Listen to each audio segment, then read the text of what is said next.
우리 이 시간에는 하나님의 말씀 함께 보시겠습니다. 하나님께서 오늘 우리에게 주신 말씀은 신약성경 마태복음 8장 5절로 13절까지 말씀입니다.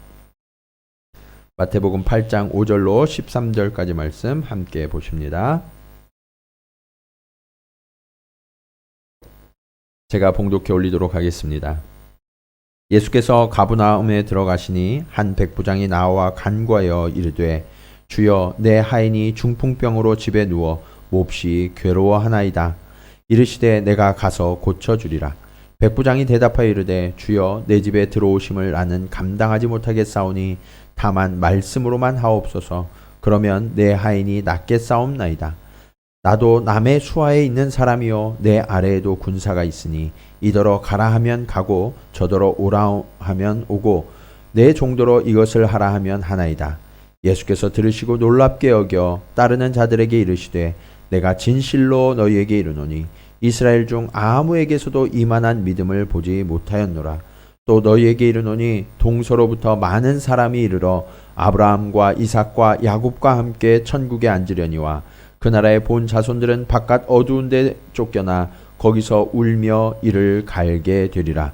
예수께서 백부장에게 이르시되 가라 내 믿은 대로 될지어다 하시니 그 즉시 하인이 나으니라. 아멘.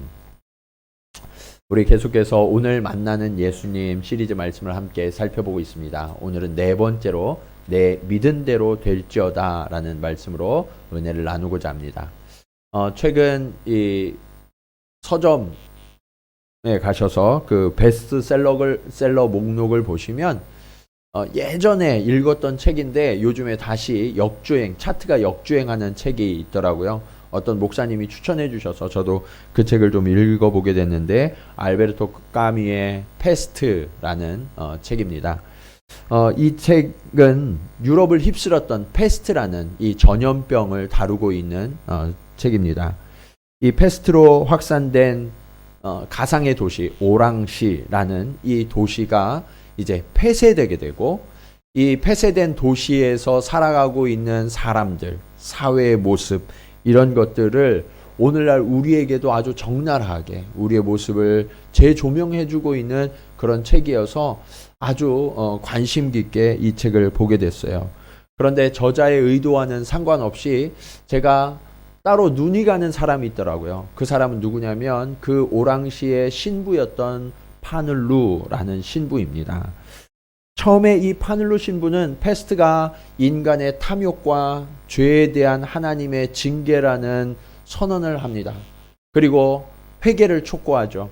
그래서 많은 사람들이 교회로 몰려와서 자신들의 죄를 회개합니다. 그런데 전염병이 그치질 않는 거예요. 점점점 확산되어져 갑니다. 이때까지만 해도 사람들이 어떻게 생각하냐면 교회와 신부는 세상의 아픔을 돌보지 않는 동떨어진 세계처럼 그려지고 있어요. 그리고 전염병 앞에 무력한 교회의 모습, 성도들의 모습, 성직자의 모습이 나타나기도 합니다. 시간이 지나면서 이 파늘루 신부는 이 도시와 시민들을 페스트로부터 지켜내기 위하여서 의료 지원대에 소속되어서 아주 열심으로 헌신하게 됩니다. 그러다가 이 오랑시에 판사가 있거든요. 판사의 어린 아들이 있는데 이 어린 아들이 페스트에 걸려서 굉장히 극심한 고통 속에서 죽어가는 장면을 목격하게 됩니다. 그때 수많은 이 주인공들이 이 어린 소년이 죽어가는 모습을 눈앞에서 지켜보고 있는데 이 신부가 아이의 손을 붙들고 하나님 앞에 간절히 기도합니다. 하나님, 이 어린 영혼 살려주십시오. 이 고통에서 구원해 주십시오. 그런데 이 아이는 기도에도 불구하고 하나님께 불림을 받고 맙니다. 이때 그 소년의 죽음을 지켜보던 의사가 있었어요. 리웨라는 주인공이에요. 이 리웨라는 의사의 입을 빌어서 저자는 이렇게 이야기하는 것처럼 들려옵니다. 하나님이 이렇게 죄가 없는 어린이조차도 이 질병 속에서 고통 속에서 죽어가게 한다면 나는 죽어서까지도 그 하나님을 거절하겠습니다. 어쩌면 당시 시대의 상황을 이렇게 빗대어 하나님을 원망하는 말들을 쏟아내는 것 같아요. 그런데 그러한 원망에도 불구하고 이 파눌로 신부는 아무런 대답을 내려놓지 못합니다. 다만 그 소년의 손을 붙들고 마지막까지 기도할 뿐이었어요. 그런데 저는 이 파눌로 신부의 모습 속에서 그가 무력해 보이지만 또 다른 우리의 모습을 바라보게 됩니다. 저는 지금 이 코로나19 바이러스가 유행하는 이 시대 속에서 교회의 역할은 어떠해야 하는가? 성도의 모습은 어떠해야 하는가? 어쩌면 이 파눌로 신부처럼 마지막까지 손을 붙들고 눈물을 흘리며 기도하는 영적 파수꾼의 역할을 해야 되는 사람들이 바로 교회요, 목회자요, 성도여야 하지 않을까? 이 까미는 오히려 그 교회의 모습을 무력하게 설명하고 있지만 저는 오히려 이 소년이 하나님에게 올라가는 그 마지막 순간까지도 끝까지 그 손을 놓지 않았던 그 사랑의 손길, 그것이 오늘날 우리 교회와 성도들의 손길이 되어야 하지 않을까 하는 생각을 하게 됐어요. 그리고 얼마 지나지 않아서 이 신부 파눌로도 패스트에 전염되어서 하나님께 불림을 받고 맙니다. 저는 요즘 이 코로나 사태를 지나면서 과연 믿음이 무엇인가? 본질적으로 믿음은 무엇을 말하고 있는가? 교회는 어떠해야 하는가? 성도는 어떠한 삶을 사는 사람이어야 하는가? 하는 본질적인 질문 앞에 서게 됐습니다. 그런데 그 질문 앞에 오늘 본문은 아주 명쾌한 답을 내려주고 있더라고요. 그 답을 내려준 모델이 누구냐? 그의 이름은 알려져 있지 않지만 그의 직업이 드러나 있죠. 그의 직업은 백부장이었습니다. 저는 오늘 주님이 칭찬하신 이 백부장의 모습을 통해서 오늘의 교회와 성도들의 믿음이 어떠해야 하는지 다시금 되짚어보고 본질적인 믿음의 자세를 다시 견고히 세우는 저와 여러분이 되시기를 주님의 이름으로 축원합니다. 자, 주님이 칭찬하신 백부장으로부터 배워야 할 교훈은 무엇입니까? 첫 번째로 책임과 긍휼의 균형을 이룬 믿음을 배워야 합니다. 가버나움의 백부장은 기독교인들이라면 누구나 존경하고 그렇게 되기를 원하죠. 그렇지만 당시에 가버나움 사람들에게 이 백부장은 어떤 사람이었을까요? 당시에 이스라엘 사람들에게 백부장은 우리의 지배자, 우리의 나라를 빼앗고 우리를 수탈하고 우리의 자유를 갖지 못하도록 억압하는 사람으로 비춰졌을 거예요. 그렇게 수많은 군대들이 이스라엘을 압제하고 있었는데, 그런데 이 백부장만큼은 무언가 다른 것이 있었다라고 성경은 말씀하고 있어요. 오늘 본문과 똑같은 내용을 다루고 있는 성경이 누가복음 7장입니다.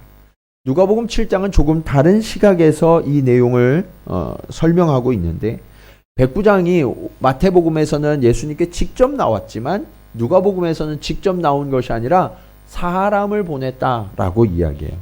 그런데 그가 보낸 사람이 누구였느냐? 유대의 장로들이었다. 한 명도 아니고 여러 명의 장로들이 이 백부장에 대해서 칭찬하면서 백부장을 위해 예수님께서 은혜를 베풀어 주시기를 간청하고 있었다라고 말씀하고 있어요.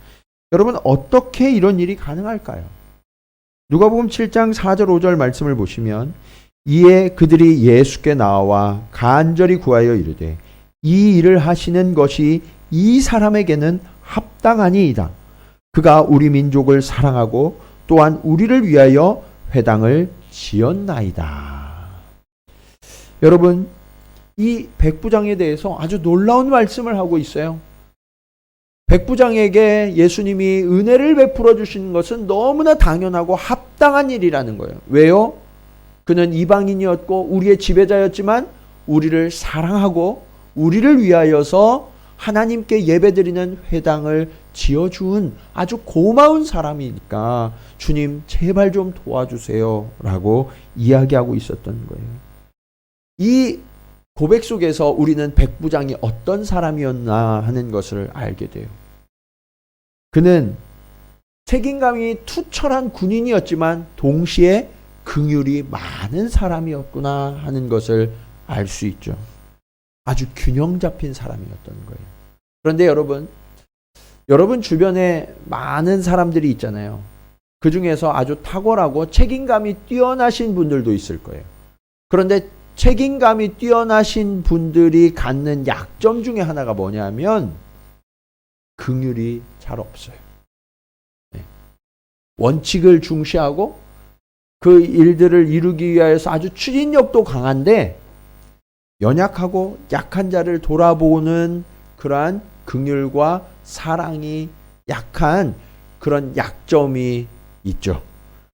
그런데 오늘 이 백부장은요, 책임감도 아주 투철한 사람이었지만 동시에 긍휼과 사랑이 넘치는 균형 잡힌 사람이었다라고 설명되고 있어요. 그는 지배자예요. 그리고 무력, 힘이 있었어요. 권세와 힘이 있었기 때문에 피지배층인 이스라엘 백성들을 함부로 다루어도 아무도 이 일을 제기할 수 없었죠. 그런데 이 백부장은 그렇게 하지 않았어요. 어떻게 했어요? 오히려 돌보고 지켜주고 필요를 공급해주는 마치 성실한 아버지와 같이 큰 울타리가 되어 그들을 지켜준 사람, 그 사람이 바로 백부장이었던 거죠. 여러분, 그런데 이 백부장이 오늘 자신이 아끼는 종을 위해서 예수님께 나와서 간청하고 있죠. 여러분, 종은 어떤 사람이에요? 종은 그냥 소유물이에요. 이렇게 생각하면 여러분들이 이해가 안 되실 수도 있어요. 지금 우리의 민주주의적 사회의 개념으로는. 그런데 이 소유물은요, 어떤 거냐면 건전지처럼 생각하십니다. 여러분이 건전지를 다 쓰면 어떻게 해요? 아, 그동안 나를 밝혀주고 나를 도와줬던 건전지니까 내가 기념으로 아주 잘 간직하고 이거를 보호하고 지켜야 되겠다, 이렇게 생각하시나요? 그렇지 않죠? 건전지 어떻게 해요? 버려요. 주인에게 있어서 노예는 그런 존재예요. 나에게 유익이 되면 간직하고 그에게 먹을 것도 주지만 더 이상 나에게 유익이 되지 않는, 병들고 나약하게 되면 버려도 아무도 이의를 제기하지 않는단 말이에요. 그런데 오늘 백부장은 어떻게 하고 있어요? 나에게 유익이 되지 않는 이 종, 그가 너무나 고통하고 있는 모습 때문에 함께 아파하고 있었다라고 말씀하고 있어요. 그리고 아파하는 거에서 멈추는 게 아니라 어떻게든 고쳐주기 위해서, 그 중풍병을 고쳐주기 위해서 예수님께 나와 간청하는 모습까지 성경은 설명하고 있죠. 여러분, 아프니까 좀 도와달라고 했나 보다, 그렇게 생각하실 수도 있지만 사실은 그것보다 훨씬 더 간절하게 주님 앞에 간청하는 거예요. 여러분, 지배자가, 높은 사람이, 권세 있는 사람이 자신보다 한참 아래의 사람에게 무릎을 꿇고 무언가 부탁을 하는 게 쉬워요, 어려워요? 참 어려운 일이에요.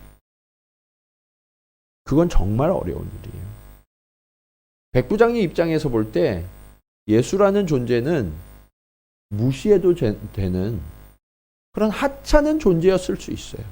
나는 지배자고, 그는 피지배자고, 내가 그냥 불러다가 아무 때나 쓸 수 있는 그런 도구처럼 여겼을 수도 있다고요. 그런데 그렇게 하지 않고 굉장히 예의를 갖추어서 오히려 자신을 낮추어 부탁하고 있었어요. 왜 그랬느냐? 종을 사랑했기 때문에, 아꼈기 때문에. 그것을 보면 그는 정말 아버지처럼 자신의 종들 한 사람 한 사람까지를 책임지고 품는 아주 성실한 책임자요 긍휼이 많은 사람이었음을 알 수 있죠. 그는 존경받는 진정한 리더였던 거예요. 많은 리더들이 군림하려고 해요.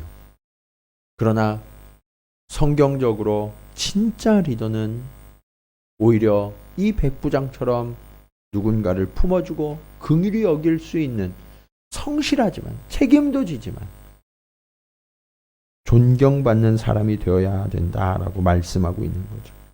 그 모습을 보시고 예수님이 내가 가서 고쳐주리라 친히 일어나서 길을 떠나십니다. 그런데 여러분, 예수님이 당연히 사랑이 많으시고 긍휼이 많으시니까 그건 당연한 거 아니야? 주님이 당연히 고쳐주셨겠지. 그렇게 생각하실 수도 있는데요. 거꾸로 우리가 지난 수요일에 큐티했던 마가복음 7장 말씀에 보면 예수님께서 두로에 계실 때 수로보니게 여인이 찾아오죠. 그 수로보니게 여인의 상태가 너무너무 어려웠어요. 종이 아니라 사랑하는 딸이 귀신 들려서 너무나 고통받고 있단 말이에요. 이 여인이 주여 이 딸을 고쳐주십시오 라고 간청할 때 주님이 뭐라고 하셨어요? 여인을 향하여 개라고 아주 멸시하는 표현을 써가면서 나는 유대인을 위하여 온 것이지 개를 위하여 온 것이 아니다 라고 아주 매정하게 거절하셨죠. 물론 예수님께서 그렇게 하신 이유가 따로 있었어요. 그렇지만 표면적으로 볼 때 똑같이 이방인인데 이 이방인을 대하는 예수님의 태도가 너무나 달랐다는 거예요. 그런데 그 중에 한 이유는 이 백부장은 이미 유대인을 뛰어넘는 그 사랑으로 사람들을 보살펴주고 하나님을 예배하는 그런 사람이었다는 거죠. 이처럼 우리의 모습은요, 우리의 진짜 모습은 누구로부터 평가되는가?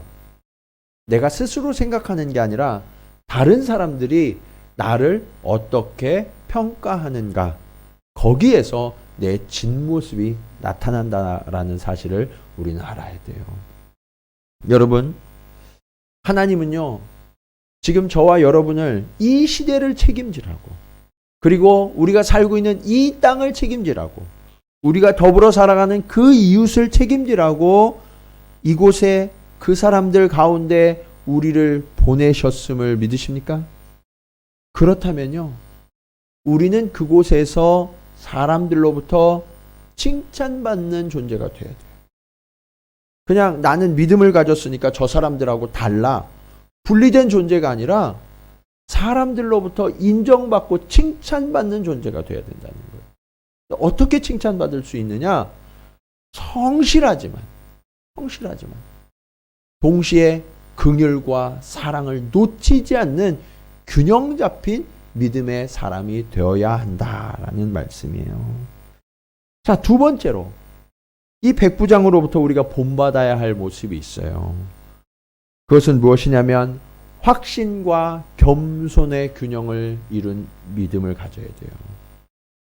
여러분, 가끔 우리 사회에서 믿는 사람들을 평가할 때, 믿지 않는 사람들이 믿는 사람들을 평가할 때 이런 이야기들을 많이 하더라고요. 믿음을 가진 사람들은 독선적이다. 그리고 무례하다. 그런 이야기 들어보셨어요? 그렇게 평가하는 경우가 굉장히 많죠. 그런데 여러분, 사실은요, 믿음에 있어서 가장 중요한 덕목이 뭔지 아세요? 그것은 바로 겸손이에요. 겸손. 이 겸손이 없으면 진짜 믿음이 아니에요.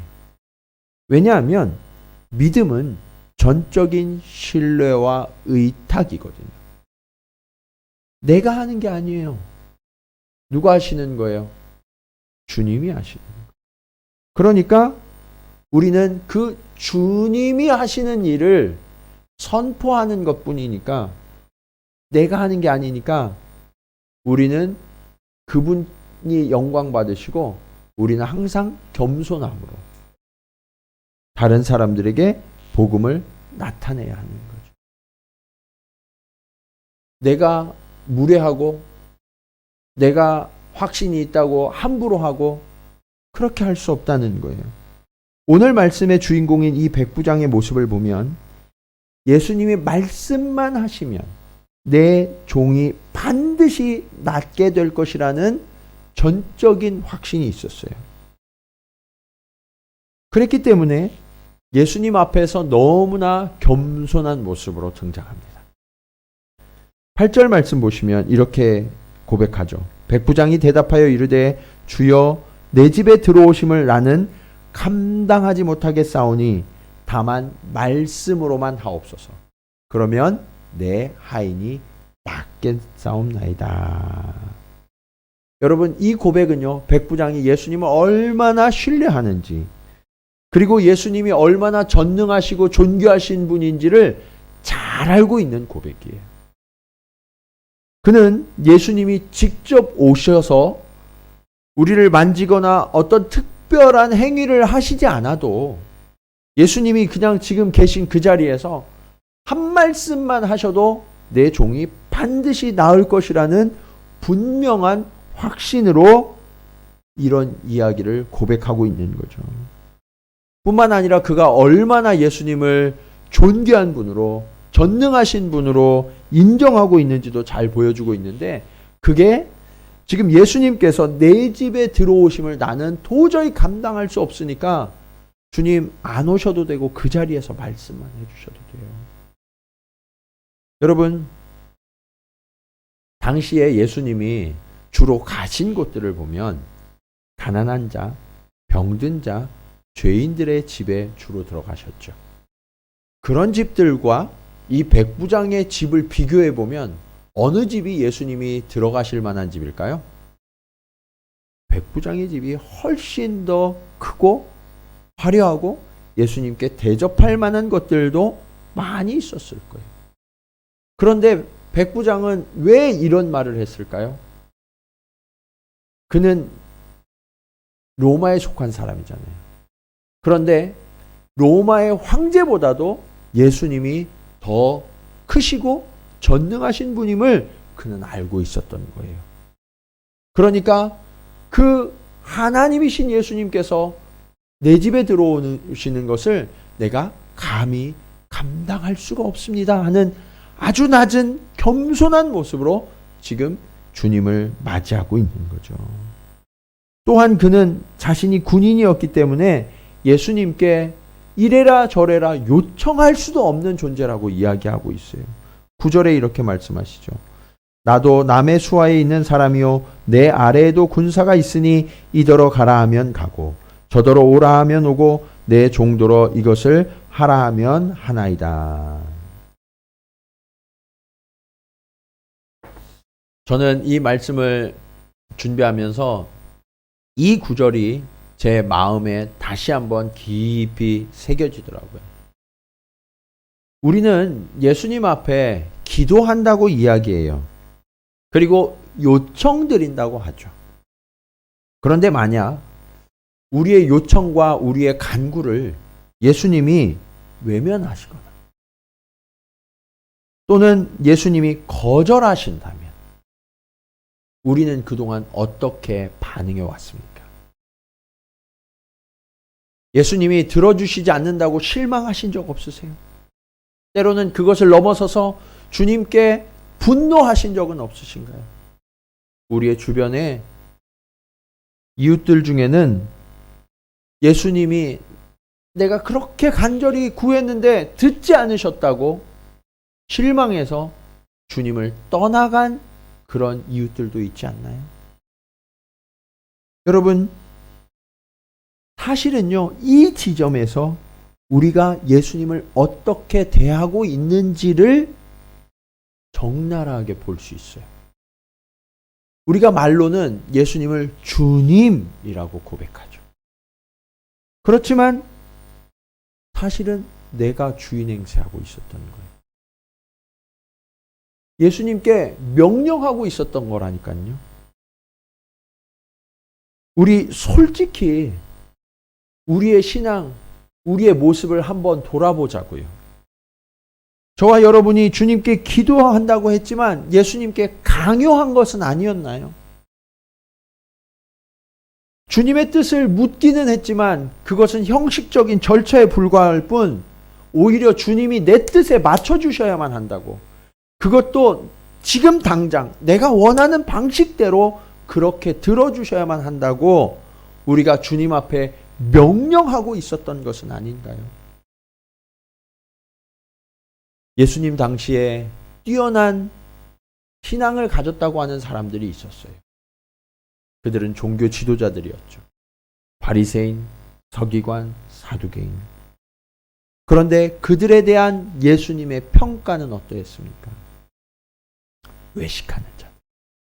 사람들 보이는 데서만 그럴듯한 신앙을 가진 자들이라고 주님이 책망하시면서 회칠한 무덤이다라고 평가하지 않으셨습니까? 뿐만 아니라 예수님의 제자들도 그 믿음이 적다고 책망받는 일들이 너무나 많았죠. 여러분, 왜 그럴까요? 그들의 가치관, 그들의 전통, 그들의 의식, 그들의 생각 속에 예수님을 맞추려고 했기 때문이죠. 우리도 우리의 답이 이미 정해져 있는 게 아닌가요? 우리 청년들이 하는 답정너 이런 거. 이미 정해져 있는 거예요. 답이 정해져 있고 거기에 예수님이 들어오셔야만 한다고, 거기에 맞추셔야만 한다고 그렇게 강요하고 있는 우리의 신앙은 아닙니까? 그런데 오늘 백부장은 절대로 그렇게 하지 않았어요. 오히려 그 반대예요. 예수님이 원하시는 그대로 모든 것이 되어지길 원했고 또 그대로 될 것을 확신하고 있죠. 그렇게 예수님을 높이고 예수님을 믿은 결과로 예수님께서 말씀만 하셔도 내 하인이 나을 것입니다 라고 고백할 수 있었던 거예요. 어때요, 여러분? 저와 여러분은 이런 고백을 할 수 있나요? 그는 이 고백에는요, 또 다른 이야기가 감춰져 있는 거예요. 그게 뭐냐면 예수님이 말씀하시지 않을 권리를 인정하는 거예요. 예수님이 고쳐주시지 않을 권리조차 인정하고 있는 거예요. 왜요? 예수님이 주인이시기 때문에. 그렇지만 예수님이 불쌍히 여기셔서 말씀해 주신다면, 그렇게만 해주신다면 내 하인이 즉시 나을 것을 믿습니다. 그렇게 고백하고 있었던 거죠. 여러분, 믿음은 어디에서 나오냐? 믿음은 하나님을, 예수님을, 성령님을 하나님의 자리에 둘 때 믿음이 발휘되는 거예요. 주님의 자리는 어떤 자리예요? 하나님의 자리. 높으신, 전능하신 자리예요. 이것이 바로 믿음이에요. 믿음의 출발은 여기에서 출발해야 돼요. 그분을 높이니까 반대로 우리의 자리는 어때요?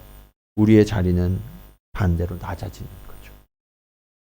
그래서 온전한 믿음을 가진 사람은 무례할 수 없어요. 겸손한 거예요. 여러분, 우리의 모습은 어떻습니까? 사람들에게 겸손한 모습으로, 친절한 모습으로 그렇게 균형 잡힌 믿음의 사람으로 나타나고 있습니까? 지금까지 혹시 우리의 믿음 중에 무례한 모습이 있었다면 이제는 그 주님만 높이면서 나는 낮아져 사랑으로 섬기는 그러한 주님의 믿음의 사람들이 되시기를 주님의 이름으로 축원합니다. 자, 마지막으로 백부장을 통해서 배우는 교훈은 무엇입니까? 세상과 사람들을 넉넉히 포용하는 믿음을 배워야 돼요. 백부장이 예수님을 존귀하신 분이며 전능하신 분으로 고백하며 간구할 때 주님이 오히려 놀라셨다라고 성경은 말하고 있죠. 10절 말씀 보실까요? 예수께서 들으시고 놀랍게 여겨 따르는 자들에게 이르시되 내가 진실로 너희에게 이르노니 이스라엘 중 아무에게서도 이만한 믿음을 보지 못하였노라. 여러분, 우리가 성경에서 알던 종교 지도자들의 모습은 어때요?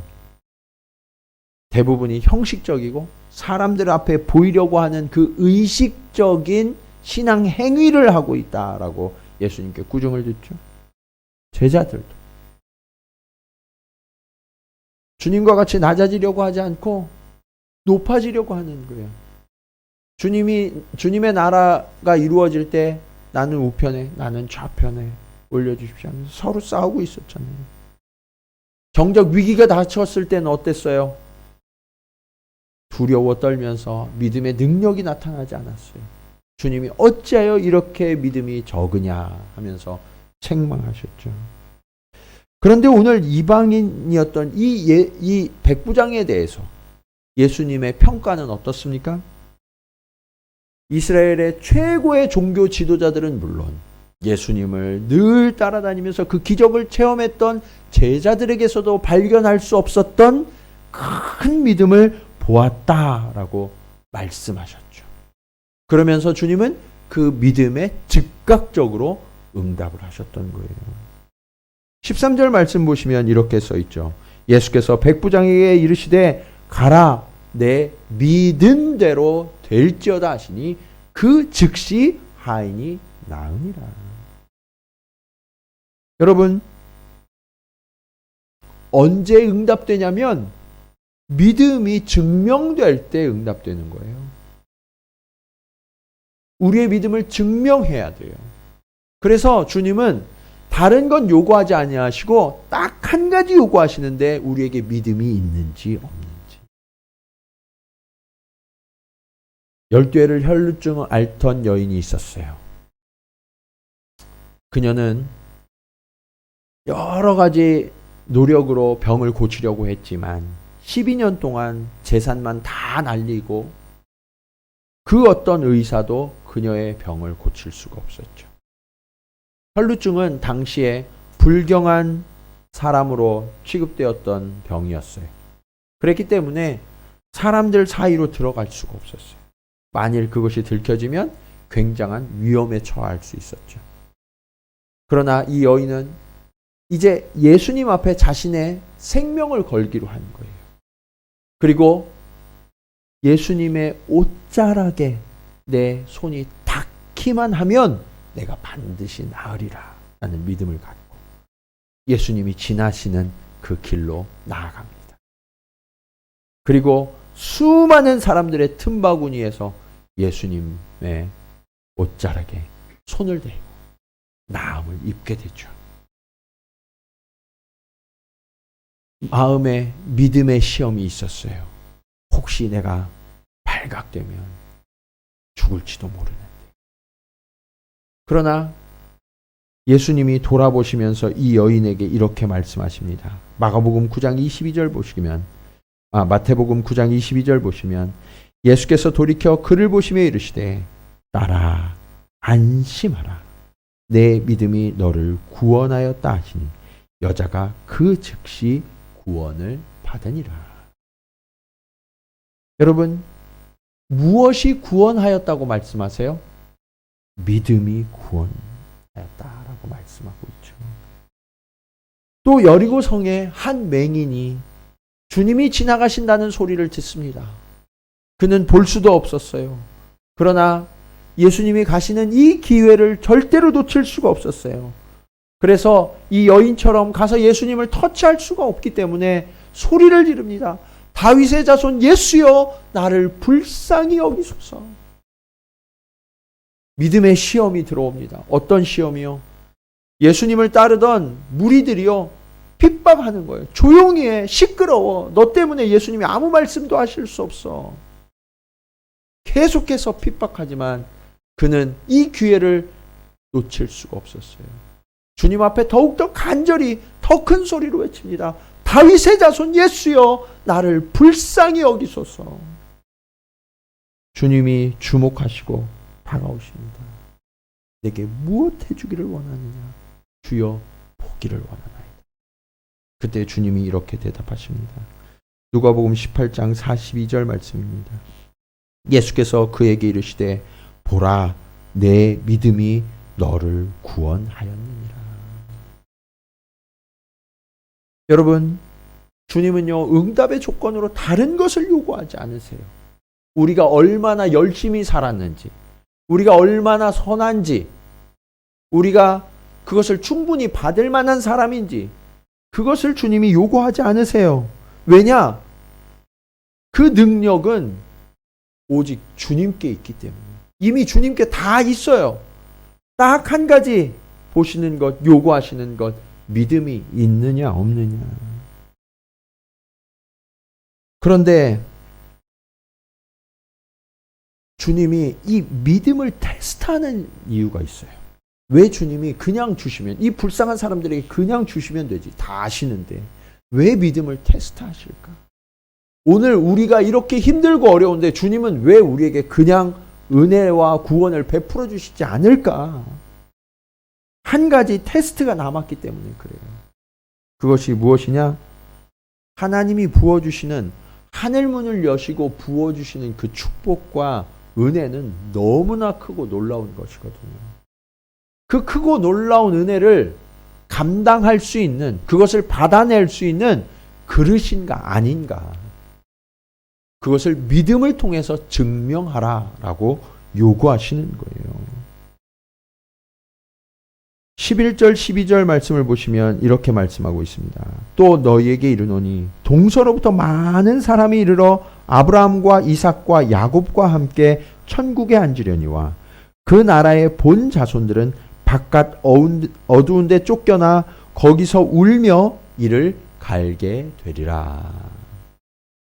여러분, 이 말씀은요, 백부장에게, 또 이방인들, 저와 여러분도 이방인이잖아요. 우리에게는 참 고마운 말씀이에요. 그러나 유대인들에게는 어떤 말씀일까요? 너무나 아픈 말씀이죠. 그동안 하나님의 축복과 은혜는 선택받은 민족이었던 이스라엘에게만 주어지는 것이라고 여겼었는데, 주님은 뭐라고 말씀하세요? 동서로부터 많은 사람이 와서 천국에 앉게 될 것이다 라고 말씀하고 있죠. 여기까지는 그래도 참을만 해요. 그런데 주님이 뭐라고 말씀하세요? 이어서 그 나라의 본 자손들은 누구예요? 이스라엘 백성들. 너희들은 바깥 어두운 데로 쫓겨나서 거기서 울며 이를 갈게 되리라 라고 말씀하고 있는 거죠. 여러분, 하나님이 왜 이런 역전이 일어나도록 허락하셨을까요? 이것을 우리가 잘 알아야 돼요. 이걸 알아야 우리가 응답받는 믿음을 가질 수 있어요. 그게 뭐냐? 그릇의 문제예요. 무슨 문제라고요? 그릇의 문제. 어떤 그릇이냐? 큰 그릇이냐, 작은 그릇이냐. 주님은 처음부터 큰 그릇을 빚기 원하셨어요. 그래서 아브라함을 부르실 때 그의 이름을 아브라함, 열국의 아비라는 이름을 주셨거든요. 아브라함부터 시작해서 열방이 주께로 돌아오는 꿈을 하나님은 꾸셨던 거예요. 이스라엘 백성을 출애굽시키시고 하나님의 제사장 나라로 선택하셨을 때 그들이 하나님 앞에 예배하는 그 모습을 통하여서, 그들의 중보를 통하여서 믿지 않던 자들이 그 은혜를 사모하여 하나님께 나오기를 원했던 거거든요. 그런데 이스라엘 백성이 중보자의 책임을 다하지 않았던 거예요. 제사장의 책임을 다하지 않았던 거예요. 그러니까 하나님이 어떻게 하신 거예요? 직접 일하시는 거예요. 너희를 통해서가 아니라 내가 직접 하리라. 예수 그리스도께서 오신 것이죠. 여러분, 이것이 그릇의 문제예요. 그릇의 문제. 왜냐? 하나님은 크시고 무한하신 분이시기 때문에 우리의 작은 그릇에 가두어질 수가 없는 분이죠.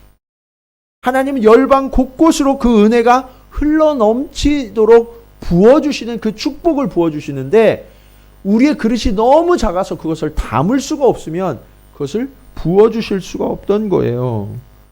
그러니까 결국 그들은 본 나라의 백성이 쫓겨나게 되는 거죠. 지금 코로나19가 유행하는 이 위기 속에서 사람들은요, 불안해하고 염려가 커져가고 있어요. 그러면서 사람들의 마음속에 폐쇄성이 들어와요. 점점 문을 걸어 잠궈요. 저 사람들이랑 함께 할 수 없어. 이게 누구 때문이야 도대체? 저 나라 때문인가? 저 사람 때문인가? 그러면서 원인을 자꾸 다른 데 둡니다. 원망의 대상, 분노의 대상을 찾아서 그들에게 모든 것을 쏟아 부으려고 하는 배타적인 마음이 우리 안에 들어오고 있어요.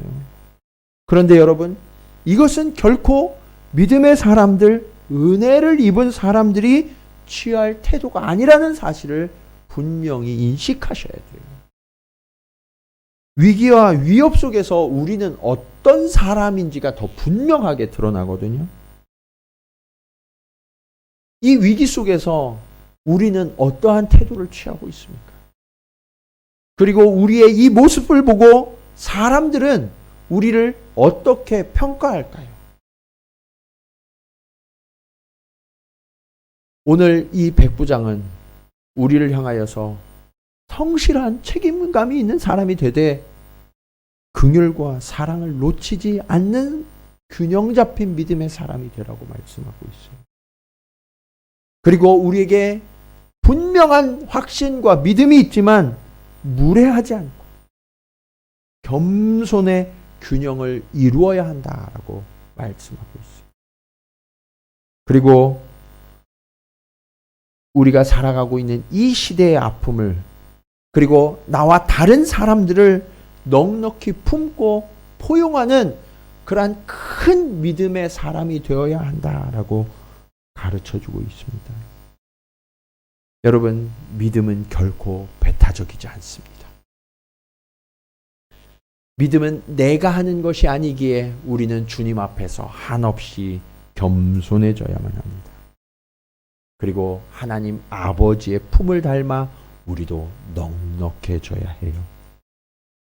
오늘 저와 여러분이 이 백부장과 같은 균형 잡힌 큰 믿음을 소유할 수만 있다면 지금 우리 주변에 힘들어하고 있는 어쩌면 이 중풍병자와 같은 그 고통을 지금 겪고 있는 우리의 이웃들, 그 이웃들을 위하여 우리가 더 낮아져서 섬기고 끝까지 손을 붙들고 기도하면서 하나님의 은혜가 이 땅에 도래하도록 영적 책임을 다하는 그런 교회가, 그런 성도가 될 줄로 믿습니다.